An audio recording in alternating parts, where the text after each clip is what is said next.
Hello बच्चों, तो आज के इस क्लास में हम शुरू करने वाले हैं एक्सरसाइज 1.3 और 1.3 में एक ही क्वेश्चन है, क्योंकि पिछले क्लास में हम लोगों ने प्रूव कर लिया था कि इरेशनल कैसे √2, √3, √5 कैसे इरेशनल होता है। कोई सा भी क्वेश्चन सेम ही होगा, मैंने √2 का एग्जाम्पल लिया था। ठीक है, अब हम स्टार्ट कर लेते हैं। एक ही टाइप का क्वेश्चन और आएगा, उसको कर लेना है। उसके बाद फिर हम आगे के इरेशनल और इरेशनल नंबर के बारे में और भी थोड़े डिटेल्स में पढ़ लेते हैं। तो यहाँ पे देख सकते हो कि हमारा फर्स्ट क्वेश्चन ऑलरेडी कर लिया गया है। अब हम आते हैं सेकंड क्वेश्चन पे, जो कि हमें बोल रहा है कि प्रूव करना है कि 3 प्लस हमारा क्या है 3 + 2√5 जो है एक इरेशनल नंबर है। तो इसको प्रूव करना और भी आसान है, यहाँ पे देख लेते हैं। ठीक है, तो हमें बोल रहा है कि 3 + √5 एक इरेशनल नंबर है। ठीक है, तो हम क्या करने वाले हैं यहाँ पे कि हम लिखेंगे, क्योंकि हम यहाँ से क्या कॉन्ट्राडिक्शन से इसको प्रूव करने वाले हैं। तो हम यहाँ पे लिखेंगे कि लेट से 3 + 2√5 इज अ रेशनल नंबर। ठीक है, ये क्या है हमारा रेशनल नंबर है।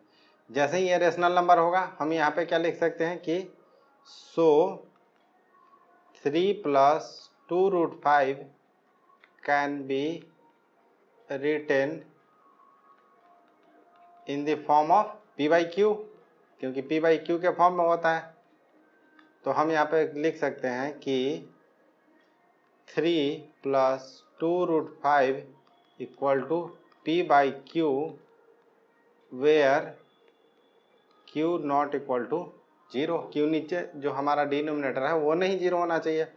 अब हम इसमें क्या करेंगे कि हम इसको जो प्लस का 3 है उसको पहले राइट हैंड साइड में भेजेंगे। तो क्या बन जाएगा 2√5 = p/q माइनस का 3। ठीक है, अब इसमें 2√5 है, तो इसमें और इसको स्क्रॉल कर देते थोड़ा सा। यहाँ पे लिखेंगे कि √5 = p/q - 3/2, पूरे 2 से डिवाइड दे देंगे। तो ये बन जाएगा √5 = p - 3 और यहाँ पे 2q। तो ये यहाँ पे बन जाएगा p/2q - 3/2। ठीक है, अब हम जानते हैं कि ये हमारा रेशनल नंबर है, और रेशनल में से एक रेशनल नंबर को घटाएंगे तो वो भी क्या आएगा रेशनल नंबर आएगा। तो ये हम बोल सकते हैं कि RHS is a rational number. RHS हमारा क्या है रेशनल नंबर है। And we also know √5 is an irrational number. हमको ये पता है कि √5 एक क्या है इरेशनल नंबर है। तो क्या हम ये बोल सकते हैं कि irrational number equal to rational number? ये कभी पॉसिबल है? ये कभी भी पॉसिबल नहीं है। इसका मतलब कि अगर ये √5 के बराबर है तो ये वाले पार्ट को क्या होना पड़ेगा इरेशनल होना पड़ेगा। तो यहाँ से हम प्रूव कर सकते हैं। So we can say that 3 + 2√5 is an irrational number। क्योंकि हमारा क्या हुआ, हम अपने बात को ही कॉन्ट्राडिक्ट कर गए। यहाँ पे ध्यान से देखना, हमने क्या किया, हमसे पूछा कि 3 + √2√5 एक इरेशनल नंबर है, ये प्रूव करना है। तो हमने बोला कि चलो ठीक है 3 + 2√5 को हम रेशनल नंबर मान लिया। अब जब हम जैसे ही रेशनल नंबर मान लिए, इसको हम क्या लिख सकते हैं p/q के फॉर्म में लिख सकते हैं। जैसे ही मैंने p/q के फॉर्म में लिखा इसको, यहाँ पे क्या हुआ 3, इसको फिर हम जो भी नंबर्स थे उसको लेफ्ट हैंड साइड और राइट हैंड साइड मूव किया। यहाँ से बना कि √5 = ये, और हमको पता है कि √5 जब इरेशनल नंबर है तो इस साइड का भी नंबर जो होना चाहिए वो क्या होना चाहिए इरेशनल नंबर होना चाहिए। तो इस तरह से हम प्रूव कर यहाँ पे बोल रहे हैं कि √5 के बराबर ये नहीं हो सकता और ये नहीं हो सकता, इसका मतलब कि वो रेशनल नंबर नहीं हो सकता। तो इस तरह से हम कह सकते हैं कि ये एक 3 + 2√5 एक इरेशनल नंबर है। ठीक है, अब हम आ गए हैं अपने लास्ट टॉपिक पे। ठीक है, चैप्टर का लास्ट टॉपिक। ये वीडियो थोड़ा सा लंबा हो सकता है बट ठीक है, चलो लास्ट टॉपिक में हमारा है कि रेशनल और इरेशनल के बारे में पढ़ना है। तो हमने पिछले ही क्लास में देख लिया था कि रेशनल नंबर किसको बोलते हैं और इरेशनल नंबर किसको बोलते हैं। ठीक है, यहाँ पे थोड़ा सा और इसको डिटेल में बता देते हैं। रेशनल नंबर ऐसे नंबर होते हैं जो कि हमारे टर्मिनेट कर जाते हैं या फिर टर्मिनेट नहीं करते हैं तो रिपीट करते हैं। तो ये दो तरह के होते हैं, या तो वो टर्मिनेट कर जाएंगे या फिर रिपीट करेंगे। ठीक है, जैसे कि नंबर ले लो 2/5, ये क्या हो जाएंगे 0.4, ये हो गया टर्मिनेट। और रिपीट कौन सा होगा, जैसे अगर मान लो 1/3 ले लेते हैं तो ये कितना होगा 0.3333, इस तरह से रिपीट करेगा। इरेशनल नंबर में क्या होता है, ना ही इसका उल्टा होगा, तो ना ही वो रिपीट करेगा और ना ही वो टर्मिनेट करेगा। Non terminating and non repeating. ठीक है, जैसे कि एग्जांपल देख लेते हैं। एग्जांपल में हो जाएगा जैसे मान लो 1.20, ठीक है, 200, 200, देखो ये रिपीट नहीं कर रहा है, 2 4 टाइम्स 0, और ये ऐसे ऐसे आगे आगे बढ़ते जाएगा। तो इस तरह के नंबर को ना ही वो रिपीट कर रहा है ना ही वो टर्मिनेट कर रहा है, तो उस नंबर को बोलते हैं इरेशनल नंबर। अब देखो यहाँ पे ध्यान से एक चीज़ समझना कि रेशनल नंबर टर्मिनेट करता है तो करता है कैसे, या फिर वो टर्मिनेट अगर नहीं करता है तो रिपीट क्यों करता है। तो हम कुछ एग्जांपल यहाँ पे ले लेते हैं। ठीक है, कुछ एग्जांपल ले लेते हैं, नंबर हम यहाँ से ले लेते हैं। ठीक है, यहाँ पे हमने कुछ नंबर्स एग्जांपल के लिए लिए हैं। ये सारे एग्जांपल को लेने के पीछे पर्पस है जो कि मैं अभी एक्सप्लेन कर देता हूँ। ठीक है, तो अभी हमें क्या करना है कि इसके डिनोमिनेटर को हमें हमेशा फोकस करना है डिनोमिनेटर पे। पहले तो इसको देखना है कि सिंपलेस्ट फॉर्म में है कि नहीं, तो इसको सिंपलेस्ट फॉर्म में तोड़ना होगा, वो आगे देख लेंगे। अभी 7 को सिंपलेस्ट फॉर्म में 7 ही रहेगा। 6 को क्या लिख सकते हैं 2 × 3, इसमें देख लेते हैं। 13 तो 13 ही रहेगा क्योंकि वो एक प्राइम नंबर है। यहाँ पे हो जाएगा 2 × 2 × 5। ठीक है, यहाँ पे देखो, यहाँ पे 17 तो 17 ही रहेगा, 5 भी 5 ही रहेगा। थर्ड में देख लेते हैं 217 को, इसको भी कोई डिवाइड नहीं कर रहा है तो इसको भी ऐसे ही रहने देते हैं /3, और 1/7 तो 1/7 ही रहेगा। अब देखना है यहाँ पे नीचे में हमें दो चीज़ देखने हैं। 2 है, सिर्फ 2 है, सिर्फ 5 है, या 2 और 5 बोथ है। तो यहाँ पे लिख लेते हैं only 2 और only 5 और both 2 and 5 in denominator। अगर सिर्फ 2 है, सिर्फ 5 है, या फिर 2 और 5 दोनों है, तो उस केस में जो हमारा होगा वो होगा कि वो पूरी तरीके से टर्मिनेट कर जाएगा। ठीक है, वहाँ पे कोई भी हमें रिपीट देखने को नहीं मिलेगा। जैसे कि यहाँ पे देखो सेकंड वाले क्वेश्चन में हम देख लेते हैं। सेकंड वाले क्वेश्चन में क्या है, ये 2 है, ठीक है, 2 है और ये 5 है, मतलब कि हमारा 2 और 5 बोथ है। तो इस केस में हमारा आना चाहिए टर्मिनेटिंग। इसको हम डिवाइड करके भी देखेंगे, लेकिन अभी हम कॉन्सेप्ट से देख रहे हैं। ये ऐसा क्यों हो रहा है, तो 2 है, अगर सिर्फ 2 है तो देखो जैसे 7/2, ठीक है, यहाँ पे क्या है 7/2, तो हम क्या नीचे और ऊपर में दोनों जगह पे 5 से मल्टीप्लाई कर देंगे। ऊपर और नीचे दोनों जगह से हम 5 से मल्टीप्लाई कर देंगे तो नीचे क्या बन जाएगा 10 बन जाएगा। तो ये बन जाएगा 35/10 बन जाएगा। अब यहाँ पे क्या है कि 10 जब भी हम सीखे होंगे नीचे के क्लास में कि एक 0 है, मतलब कि 1 दशमलव पीछे हमें लेना होगा, मतलब कि ये बन जाएगा 3.5। या फिर एक और एग्जांपल लेते हैं, जैसे मान लो कि 172 डिवाइडेड बाई 5 है। ठीक है, तो अगर हमारे पास यहाँ 5 है तो क्या हम दोनों को 2 और 2 से मल्टीप्लाई करेंगे तो कोई डिफरेंस आएगा नहीं आएगा, क्योंकि मल्टीप्लाई करें 2 2 से कैंसिल हो जाएगा और वो 1 बनेगा, तो समथिंग इंटू 1 समथिंग ही रह जाएगा। अब यहाँ पे देखो कि ये बन जाएगा 17 दूनी 34, 344 बन जाएगा।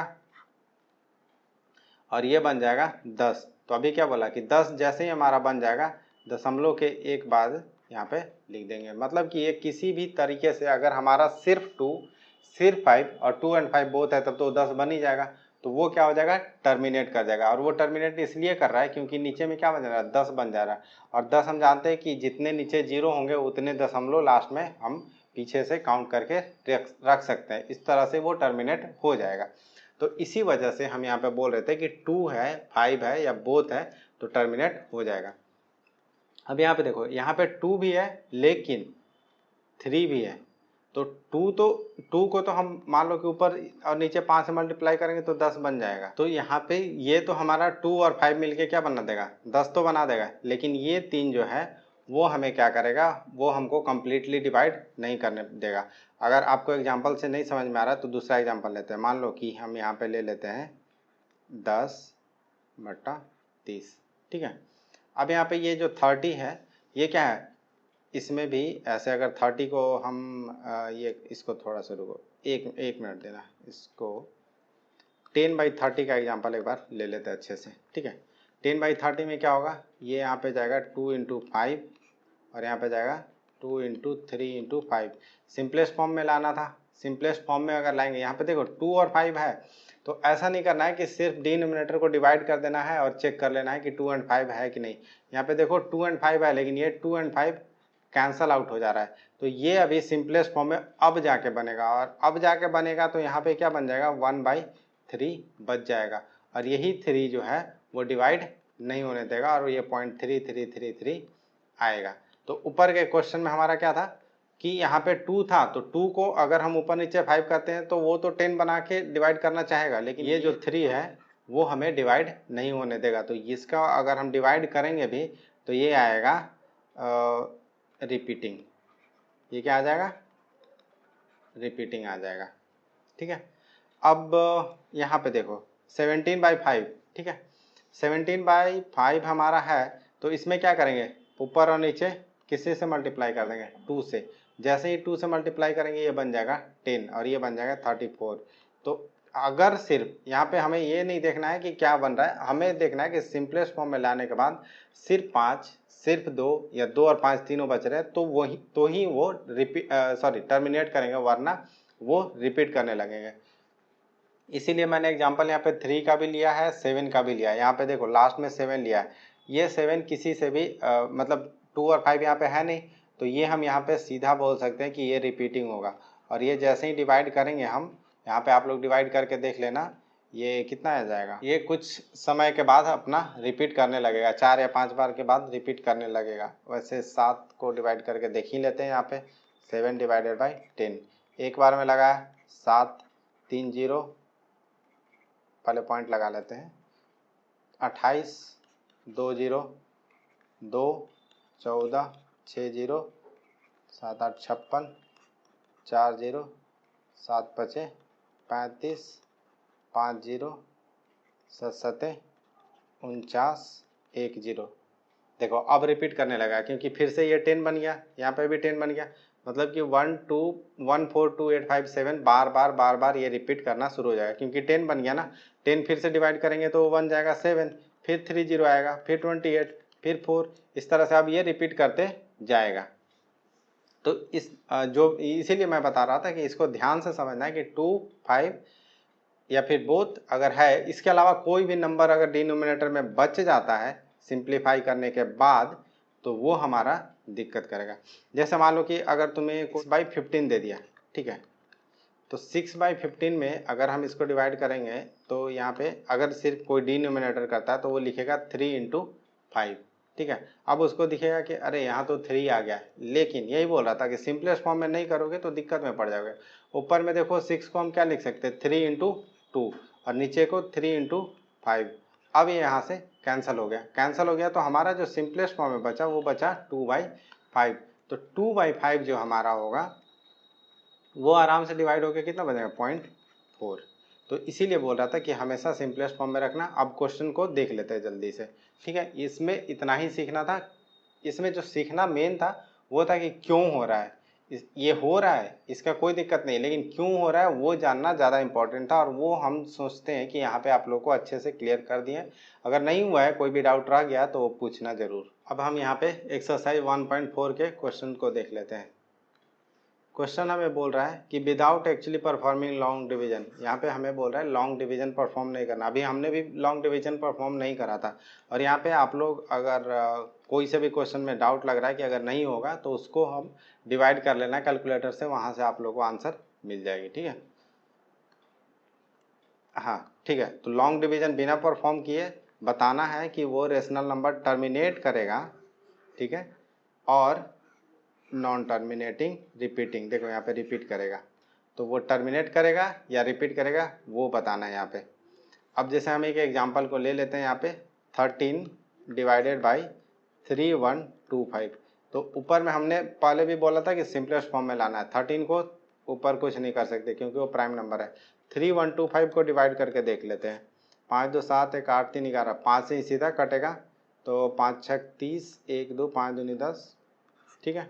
फिर 5 से कटेगा 125 बार में, फिर 5 से कटेगा 25 बार में, और फिर 5 से कटेगा 5 बार में, 2 4 5।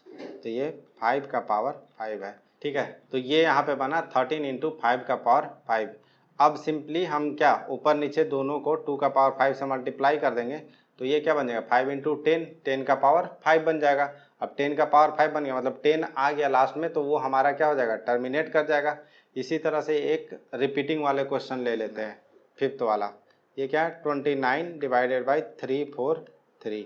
तो ये 29 तो 29 ही रह जाएगा, और 343 होता है 7 का क्यूब। ये आप लोगों को पता होगा तो ऐसे डायरेक्ट याद आ जाएगा, वरना डिवाइड करके फैक्टराइज करके देख लेना।